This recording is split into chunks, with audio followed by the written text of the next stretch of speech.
Good evening. Chief Malik Aziz, Prince George's County Police Department. This is a update from what Deputy Chief McCreary gave last evening. So I want to thank you all for being here as we discuss the arrest of the suspect who went on a violent crime spree in our county yesterday evening. She is 31-year-old Tanae Stallings Brown of Baltimore. Earlier this afternoon, the agency put out a release detailing the multiple crimes she committed. Over the course of 1.5 hours, Stallings Brown intentionally struck multiple pedestrians with a car and also stabbed 2 victims, one adult male and a 15-year-old girl. Both are critically injured. The teen's injuries are considered life-threatening.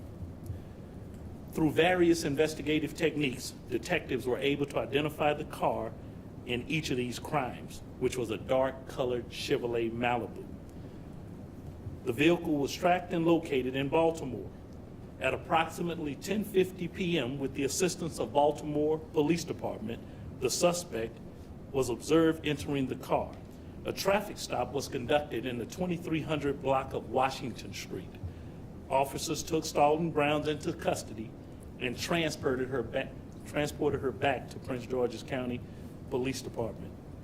The car she was driving had significant front end damage and a damaged or smashed windshield. The crime Stallings Brown committed occurred across 3 different Prince George's County police divisions. Commanders and investigators in each of these divisions worked aggressively to interview victims and witnesses and attempted to locate any video or images of the suspect. Investigators were able to determine the crimes were all linked and committed by one female suspect. Within 6 hours of her first crime, PGPD detectives identified, located, and arrested her in Baltimore. I'm proud of each of these officers and the fine work that they continue to do. They work with determination to arrest the suspect who would so brazenly come into our community and cause harm to 6 innocent victims. We sincerely wish each of those victims well in their recoveries. Many residents in our community and even the most veteran officers in our agency have been asking why. Why did she do this and then return to Baltimore? Why was she in Prince George's County? We don't have an answer to that right now. At this point, the motive is just unclear. It appears she chose her victims at random. Stallings Brown is in the custody of Prince George's County Department of Corrections. She is charged with dozens of offenses to include multiple counts of attempted first-degree murder, assault, and additional charges related to striking pedestrians. In closing, in my more than 3 decades of policing, almost 3.5, I've rarely seen a suspect this determined across this length to inflict harm on innocent people. It's deeply disturbing. I do hope the community takes comfort in knowing that she is now in our custody and unable to cause any more pain. With that, I'll take a few questions to answer anything or clear up anything. I'll start over here. Thank you, sir. Jay Ford from Channel 7. In interviewing any of the victims, did any of them indicate anything that would give you a sense, like, did the suspect say things to them, yell at them? Is there any sense as to what was going on in the line? And just as a follow-up, do you believe, based on maybe talks or other things, maybe how she smelled, is there any chance that she was on some kind of substance? The answer to that is we don't have any of that information right now. It's a good question, but here's what's in front of that. We have a 15-year-old girl, who have serious injuries right now. So we want to give her and her family space to make sure that she recovers from this tragic, traumatic incident. And the other victim, being an adult, which officers who arrived on that scene were able to deliver what I believe is life-saving first aid. And we'll know more as their conditions improve. At least that's in our hopes and thoughts and prayers, that we'll be able to glean any more information that would lead us to what was actually going on in the mind of this individual, for that individual, for Stallings Brown to commit such a horrific act in Prince George's County. I'll get over here first, and then I'll move back here and here.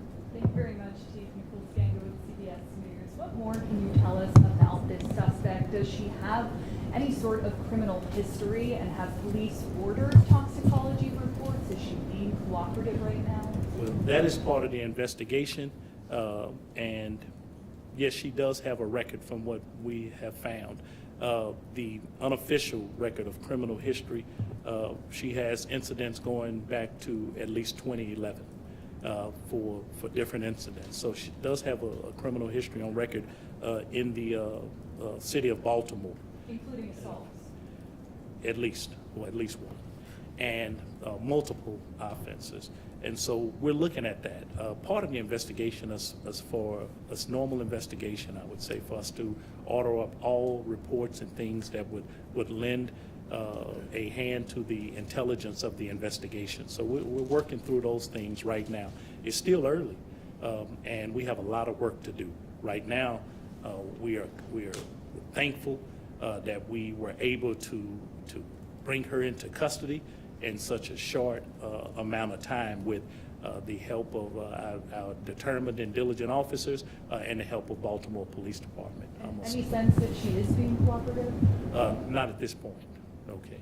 Step over here and then back over here. Thank you. Is it your understanding that she came from Baltimore to Prince George's County to commit this, or she was already in the area? Well, we don't fully understand that at this point. We have really no idea why she was here in Prince George's County. We have a belief that she came down from Baltimore and went back, but that would be speculation on our part right now. We have no other place to put her at this time. I'm sure our investigators are going to find that. They're going to come to some determination or some conclusion that would warrant why was she in Prince George's County and where did she come from. Again, we have some of the best investigators in police, and they're going to put these things together. Were you also able to find any weapons involved? Not at this point. Not at this point. So no knife recovered? We haven't recovered that weapon at this point.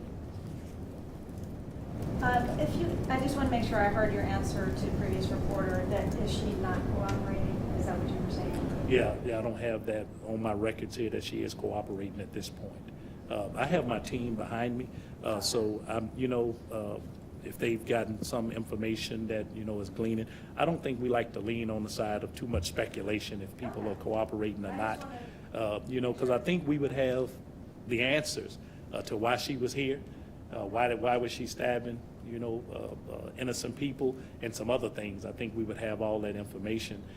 Not to say that a person won't cooperate in the future, but we don't understand that now fully. But our detectives, they are going to do their due diligence to find out, where this person was, what she was doing, how she was doing it, and why did she in turn commit those acts and then drive back to Baltimore, and as if nothing occurred.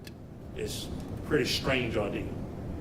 The question I want to ask, they've been answered for the most part. The cab driver, so could you just clarify, so he was just there and she kind of flagged him down, so to speak, and was he stabbed like in his own car? If you could. Well, and I'll tell you in a preliminary investigation, because that information directly we have not obtained. But I'll tell you what we believe occurred then is that that driver was at that location, as anyone operating a business, for any type of ride, business, and she was at that location, and she may have either, she left one location and kind of walked to another that was in close proximity, but they were in the same location at one point. She had some type of conversation with him, we believe. That was probably dealing with taking a fare or going to a location, and gained access to the rear passenger seat is what we would understand at this time. And during that time is when this violent altercation took place. The description of what would take place is that she used a knife and she stabbed that individual. The male, he has great resolve that he was able to, give a struggle and prevent further injury if it wasn't horrific enough, and make it back inside the location where police could be called to the scene, which we were already actively looking for this individual, and where we administered life-saving first aid to that individual. So it happened really fast. We don't know all of the details to that yet, but we know that we believe she was requesting some type of fare.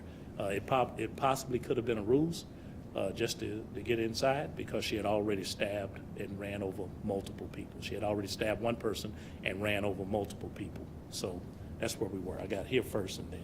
Jen Holmes, the Washington Post. Is there any indication there were additional victims? I know you said there were 6 victims. Was she working alone, or any indication there was another person working with her? We don't have any indication at this point that anyone else was with her.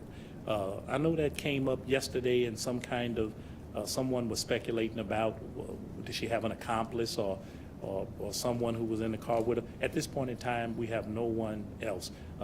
That is a point we're looking at. We're going to make sure that she was alone, if anybody was with her, since it has come up in the investigation, but we don't have any intelligence or any information that would indicate anyone else is involved besides Stallings Brown. And any additional victims, or just? No, not yet. While we're talking about additional victims, usually a 911 call takes place or somebody is calling us to the scene. These are the reports that we got. But I would urge our residents, if anything occurred with that Chevrolet Malibu yesterday in any kind of way, no matter how insignificant they believe it to be, that I would urge them to give us a call.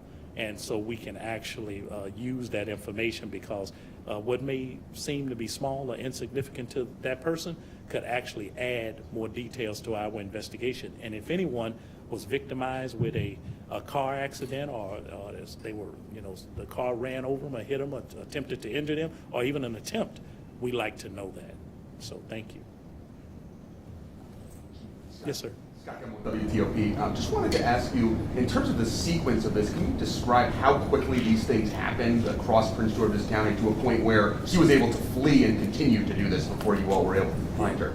Well, let me kind of explain. I mean, unless you want me to go over the, you read the timeline? Yes. Okay, So I won't read the timeline again. So, and it's posted. It's across 3 different divisions. And the way Prince George's County, unlike, just like any other county or any other city, it is divided. We have 8 police divisions. So this person started in one division, went to another division, came back to that same division, committed a couple of acts, and then went to a different division. So 3 different divisions were involved. The way dispatching occurs, an incident happens, a person calls 911, it goes down to our dispatch center. It is dispatched to that individual division. And so it takes a minute to put those things together. Now, behind the scene, Deputy Chief McCreary goes over to Bureau of Patrol when he is receiving this information from all of his commanders, because those are significant incidents to us. And then that quick intelligence would say, this is a description. Wait a minute, that was a description on this one. Meanwhile, officers across divisions are talking back to dispatch, advising them that this may be the same incident that is happening across the lines. So it happens like that. It's really fast moving, but it explains why in different divisions things are. If that would have happened in the same division, the same place, it would have been very easy. But when it happens across multiple divisions, then that's the sequence that takes place. I believe, and I know this, from the time of the act, this violent act, and the time that we had her in custody in less than 6 hours, our officers at Prince George's County, the leadership and the officers, and our peer department in Baltimore City should be commended for putting together these things and making sure that we had enough intel to bring that person into custody. Because there are incidents like this that happen that sometimes can take days or months, or maybe even not find that person at all. So, Chief, could you just walk us very briefly through what happened to that 15-year-old girl? It's my understanding that attack was pretty savage. well, I think, yeah, you describing it as savage. I think anytime somebody stabs you with a knife for no reason and cause you to be in a hospital in critical condition, yeah, that's savage enough. You know, I don't have any other adjectives to describe for what Stallings Brown did to a 15-year-old.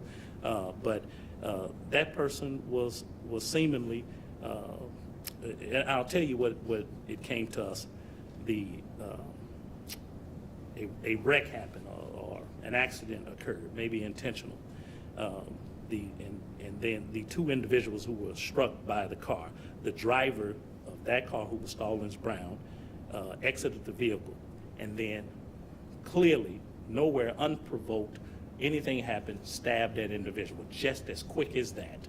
So what we believe from the other incidents is that she was intentionally striking pedestrians to get out, to harm them, to either cause them serious injury or death, and if that did not work, then we believe Stallings Brown's intended to kill them with the knife that she had. There's nothing I could say to add to anything to that. There's no more adjectives I have to describe it. It's horrific. It's one of those things that happen in policing that you see, that you don't see. You see a lot of bad things in this job. You know, it happens. You see something, you know, a lot of times, more than the normal average person. But this right here, these intentional acts, we are fortunate right now that those individuals are alive, critical, but alive, life-threatening injuries. And bringing her to justice, bringing her to the first step of justice was very important for our victims, for their family and relatives and friends, and it's very important to the leadership you see behind me, and it's very important to the men and women who are detectives and investigators and officers who want to bring that person in. And I'm fortunate and glad that they did. Just to your point about the fact that this did take less than 6 hours to find her when it could have taken days in other situations, can you just talk a little bit about the process of whether this was an all-hands-on-deck thing using license plate readers or video cameras, of how this transpired that you found her so quickly? Every tool at our disposal. Once we realized, you know, the first incident, you know, things occurred. These things happened, and, you know, assaults with weapons and things like that happened. But once the second one happened and we were gathering intel, it was, let's find this person. Every police officer knows, police officers on active patrol, they're looking for this individual. We're following up leads at the scene. We're running these things through our various tools that we have to locate this person with all of the intelligence that we were getting. And it was every officer that we had available, this was known that we were looking for this Chevrolet that had committed these crimes, pedestrian accidents with a vehicle and the stabbing. Can you describe the moment the suspect was taken into custody? Was there any back and forth with officers? What was that scene like? We don't have anything on that right now. We took her into custody with a Baltimore PD without incident, and that was it. Did you say if she was on probation, parole, or when she had last gotten out of jail for any of these prior offenses? Well, I don't know when the last time she got out of jail. Our last charge on, well, Baltimore City, and this would be unofficial for me. Baltimore City would be the official, you know, agency to release any record. But those were minor incidents in 2021 and some major incidents as far as 2018. Our understanding, and it's very preliminary right now, is that this individual may have been responsible for some type of similar act in the city of Baltimore. But that is unconfirmed at this point by Baltimore PD with us as they work through their investigation. I think we have two cities who work together for the greater good of our region, and they're going to come and find out if these things if this is true or not, and if so, I'm sure she'll answer to those charges in Baltimore City. We'll take one more question. Just quickly, you said there were no weapons that were encountered from the scene so far. What do police suspect happened to the knife that was used to stab victims? Yeah, you know, I'll turn to my team back here. Do we have any deal with that? We'll have Deputy Chief McCreary step up. Good evening, everyone. At this point, we're still exhausting all investigative methods. We still have not determined what's occurred with the weapon at this point. Just like the chief said, we really don't have any rhyme or reason, and we're trying to track down the individual's whereabouts, how they came to the county, when they went back to Baltimore City, and all those things. But they take time. Again, it's only been a day at this point, and we're still trying to piece things together. I'll add to that. Thank you, Deputy Chief McCreary. I'll add to that. We have every belief that we will find, you know, that weapon, or we're going through our normal procedure now. So we take things very methodically, so we don't, you know, we mitigate any errors or mistakes. Our investigators are, again, I'll express my gratitude for officers, detectives, investigators with Prince George's County Police. They do their due diligence, and they will, if that is out there, we're going to find it, and we're going to uncover everything we can to add value to this investigation and bring justice to the victims who were involved in this and the families whose lives are involved at this point. So, but thank you very much. I appreciate you. Have a good night. Thank you, Chief. Thank you, everybody. Thank you.